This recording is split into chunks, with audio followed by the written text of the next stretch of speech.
కృష్ణా జిల్లా జనసేన పార్టీ అధ్యక్షులు బండిరెడ్డి రామకృష్ణ ఆధ్వర్యంలో పెనుమలూరు నియోజకవర్గం నుంచి సుమారుగా 250 మంది జనసేన పార్టీలో చేరారు. డిప్యూటీ సీఎం పవన్ కళ్యాణ్ సిద్ధాంతాలు నచ్చి పలువురు తమ పార్టీలో చేరినట్టుగా రామకృష్ణ చెప్పారు. మంత్రిగా ఏడాది కాలంలోనే పవన్ కళ్యాణ్ తన శాఖల్లో పలు మార్పులు తీసుకొచ్చారన్నారు.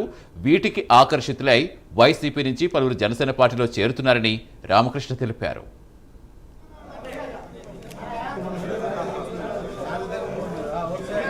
ఈ రోజు పెనమలూరు నియోజకవర్గం కంకిపాడు మండలం నుంచి మరి కొన్ని వందల్లో జనసేన పార్టీలో జాయిన్ అయ్యారు.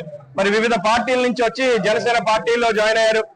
మరి సునీల్ గారు, అనేక మంది పెద్దలు, మరి వేరే పార్టీల్లో ప్రాతినిధ్యం వహించినటువంటి నాయకులు ఇక మన పవన్ కళ్యాణ్ గారి సిద్ధాంతాలు నచ్చి పవన్ కళ్యాణ్ గారితో పాటు ప్రయాణం చేయాలి, పవన్ కళ్యాణ్ గారిని ముఖ్యమంత్రిని చేసుకోవాలి, పవన్ కళ్యాణ్ గారి నాయకత్వంలో నడుచుకోవాలి, పవన్ కళ్యాణ్ గారు చేసేటువంటి ప్రజా సేవలో భాగస్వాములు కావాలి అన్న సదుద్దేశంతో ఈ రోజు మరి 250 పైగా మరి కొత్త నాయకులు మరి జనసేన పార్టీలో జాయిన్ అయ్యారు. వీరందరూ కంకిపాడు మండలం చుట్టుపక్కల గ్రామాల నుంచి వచ్చి జాయిన్ అయ్యారు.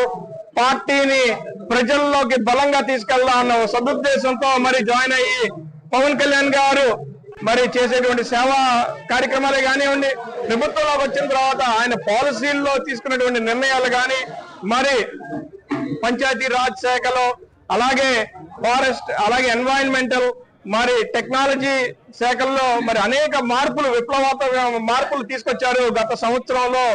మరి పవన్ కళ్యాణ్ గారు ఇలాగే కష్టపడి పనిచేస్తూ మరి ప్రజల మనసు దోచుకుంటా ఉన్నారు. వీరందరూ పవన్ కళ్యాణ్ గారిని అభిమానిస్తూ స్వచ్ఛందంగా పార్టీలో జాయిన్ అవ్వాలని చెప్పి మరి వైసీపీ నుంచి అనేక మంది నాయకులు వచ్చి బీజేపీ